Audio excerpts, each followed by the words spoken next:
Good morning, everyone. I'm running a little late today.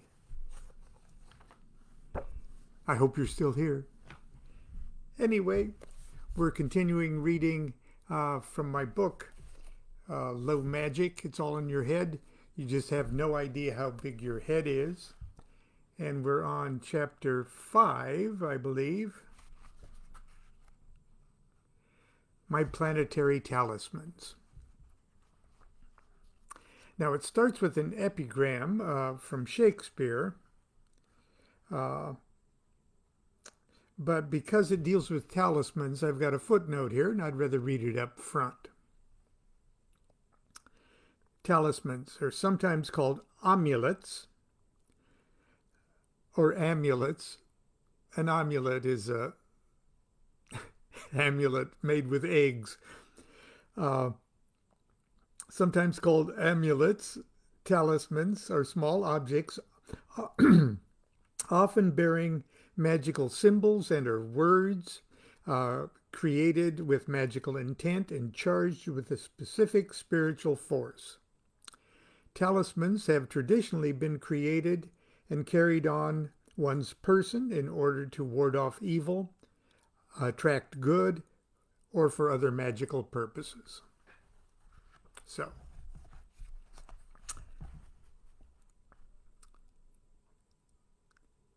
here's the epigram from Shakespeare's King Lear. This is the excellent foppery of the world, that when we are sick in fortune, often the surfeit of our own behavior, we make guilty of our disasters the sun, the moon, the stars, as if we were villains by necessity, fools by heavenly compulsion, knaves, thieves, and treachers by spherical predominance, drunkards, liars, and adulterers by an enforced obedience of planetary influences. And all that we are evil in by a divine thrusting on, an admirable invasion of whoremaster man to lay his goatish disposition to the charge of a star. I want to grow up to be just like that. Anyway. As a magician for the last 35 years or so, and whenever this was written, I have, by means both conventional and forbidden, endeavored to cause change to occur in my life in conformity with what I've perceived to be my will. I say perceived to be my will because it's not until one has developed a significant level of illumination that one can, with any degree of certainty, know what one's will really is. Please don't assume that just because I've practiced magic for such a long time, that I possess an unclouded vision of my true will, or that I consider myself an illuminated master. I do not. What I do possess, after all this time, is a great deal of magical experience. And experience is, or at least can be, the breeding ground of wisdom. Naturally, that potentially disintegrates if I can't accurately recall and evaluate these experiences so that I might apply their lessons to the present state of my magical development. For this reason, I believe it's vitally important for magicians to keep a written record of their exploits. As I mentioned earlier, in order to write this book, I've dug deep into the dusty boxes and storage bins to extract and organize the buried chronicles of my magical adventures and misadventures. For me, reviewing old magical diaries is never a pleasant experience. Every time I open and read one of my ancient journals, I'm paralyzed by a combination of nauseating embarrassment and amazement. I grit my teeth and squirm as I relive the events, the thoughts, delusions, and presumptions that occupied that shallow, self-centered, naive, ego-blinded young fool who gawked back at me from the mirrors of yesterday. My singular consolation is the fact that I've survived to rejoice. Thank God I'm not like that any longer. Painful as the experience is, reviewing my magical records affords me the opportunity to chart the general trajectory of my spiritual evolution. I've even been able, in several instances, to pinpoint the exact minute in my magical efforts, high or low, have actually caused change to occur in conformity with my will. Times that have dramatically altered the course of my life and the lives of others. In fact, at this very moment, you are reading the words on this page as the result of a magical operation I set into motion 35 years ago. About a year before my traumatic evocation of the demon Ouroboros, I was enmeshed in what I will politely describe as a crisis in my life. I was 26 years old, married, with a 2-year-old son. I was desperately trying to wean myself from a very unhealthy career as a musician, recording artist, and struggling to bring some semblance of stability and direction to my life. Several years prior to this, to address an intensely spiritual hunger, I entered the initiatory world of the Western mysteries, specifically the work of the Rosicrucian order Amorc, the traditional Martinist order TMO, and the builders of the Adytum, BOTA. As fascinating as my studies were, they were just that, studies. My life needed changing. I didn't want to merely study magic, I wanted to perform magic. But what kind of magic? I had heard some pretty scary things about the evils of magic, so I was desperate to find a safe place to start. Early in January 1975, in an old stuffy little occult bookstore in North Long Beach, I purchased How to Make and Use Talismans by Israel Regardie. I trusted Regardie, having read several of his classic magical texts. This little book, however, was different. It was actually a how-to book of practical magic. Regardie's sane and straightforward explanation of the fundamentals of talismanic magic instantly dispelled my superstitious doubts. His generous offering of charts, diagrams, and illustrations, which I promptly copied and pasted into my magical diary, made it a treasure trove of easy-to-use information. I couldn't wait to graduate from student to magician. After reading it through several times, I knew exactly where I needed to begin. Regardie suggested that planetary talismans can be helpful in overcoming unfavorable aspects that might be afflicting one's astrological chart. That really drew my attention. I knew I had difficult aspects in my natal chart, so I contacted my brother Mark, the astrologer, to see which planet could use a little extra help. He suggested I first try to make Oh, because it rules my chart, he suggested I first try to make better friends with the moon. Actually, I skipped a little there. I was going to say, uh, I asked my brother Mark, the astrologer, to see which planet could use a little help. All of them, he said. But he said the moon would probably be best. With Regarde's little book as my guide, I started gathering symbols for a lunar talisman on January 23rd.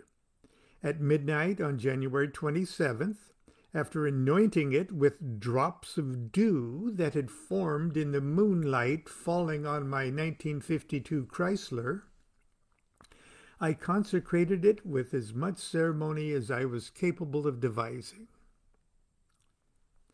My moon talisman was the most beautiful thing I had ever made with my own two hands. It was a double circle model made of cardstock. I extracted the sigils of the lunar spirit and intelligence from the moon chimea, or magic square, in the book, and carefully drew them in silver paint against a field of deep violet. Deep violet drawing ink on the front and on the back of one of the circles. On the other circle, I painted a silver image of the elephant-headed Hindu god Ganesha. Well, that started that, didn't it? To whom the moon is sacred. On one side and on the other side, painted the appropriate planetary and geomantic symbols. Around one perimeter, I wrote in Hebrew the divine angelic names, and on the reverse side, part of Psalm 72, which goes, "Abundance of peace so long as the moon endureth." When it was finished, I lovingly slipped it inside a linen bag I had sewn with violet thread. On the flap, I embroidered a silver crescent moon. I was very proud of myself, but I still didn't feel like much of a magician. I did carry it around for a few days and felt curiously empowered, but empowered to do what? I didn't know. I wasn't sure what I should do next. The answer came, as so many important answers do, while I was taking a shower. I should make all 7 planetary talismans.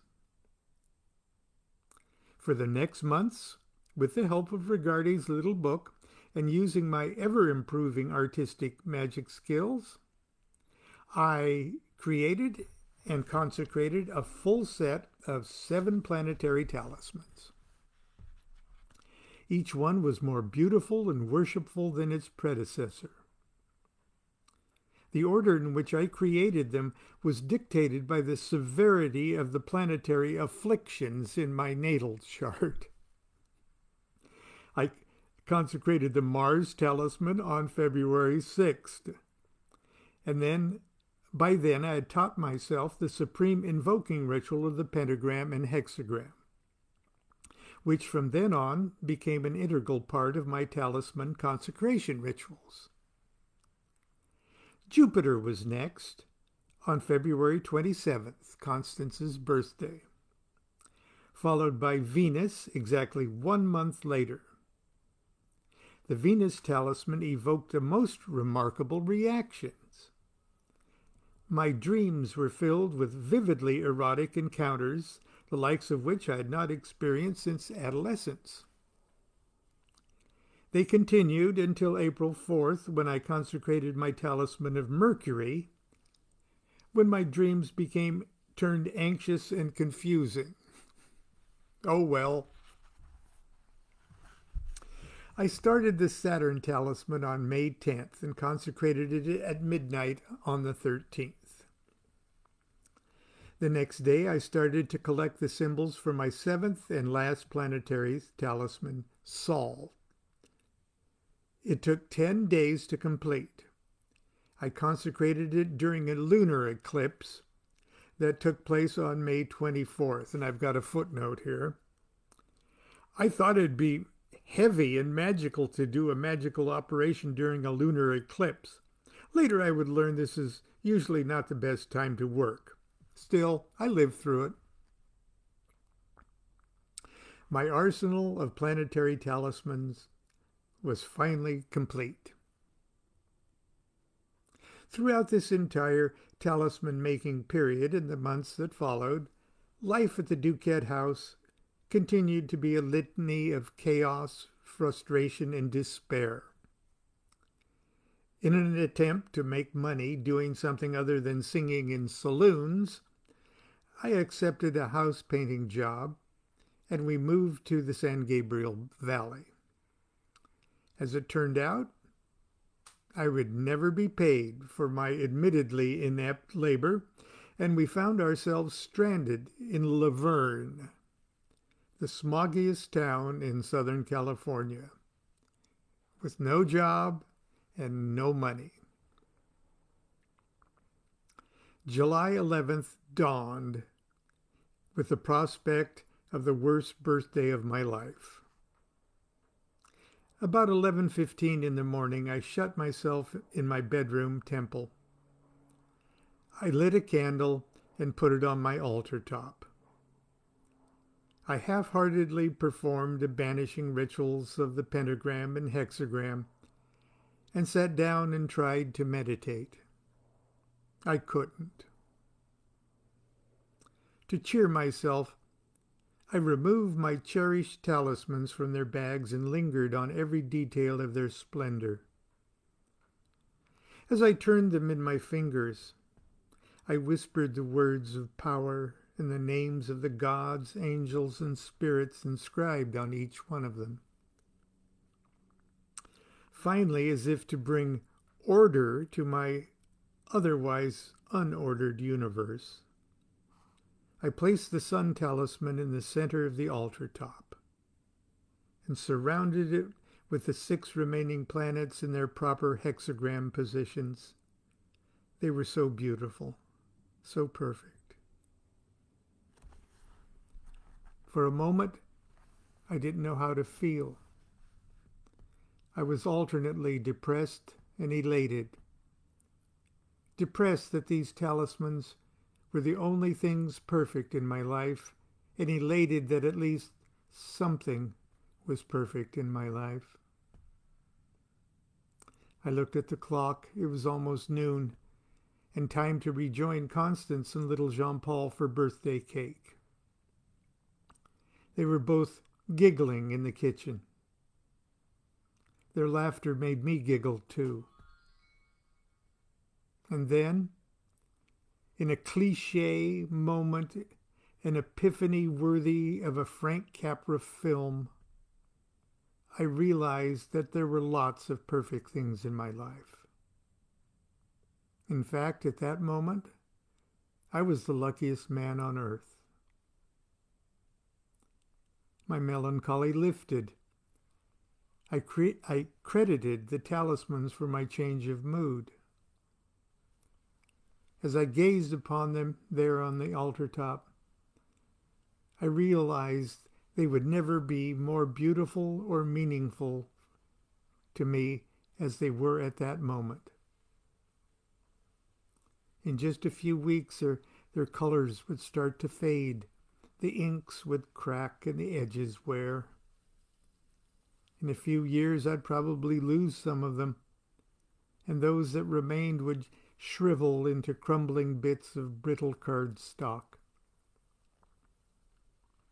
I wished I could preserve them forever, just like this, at the zenith of their strength, in an eternal environment where their beauty would never be effaced, a place where their power could never diminish.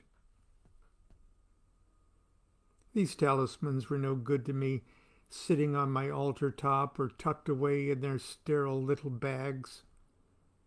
I needed them to literally become part of me. No, it was more than that. I must use their magic to make me someone else, someone new. I must reabsorb my precious planetary children and plant them in the womb of my own soul. I must impregnate myself with their magical potency, and by doing so, beget upon myself a new self.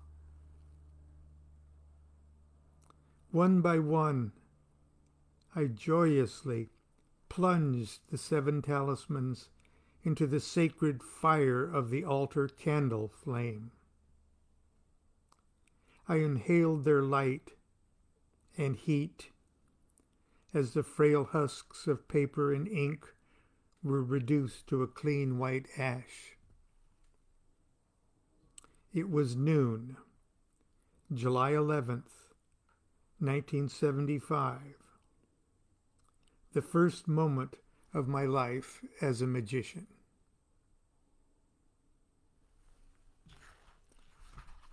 And that's the end of that chapter.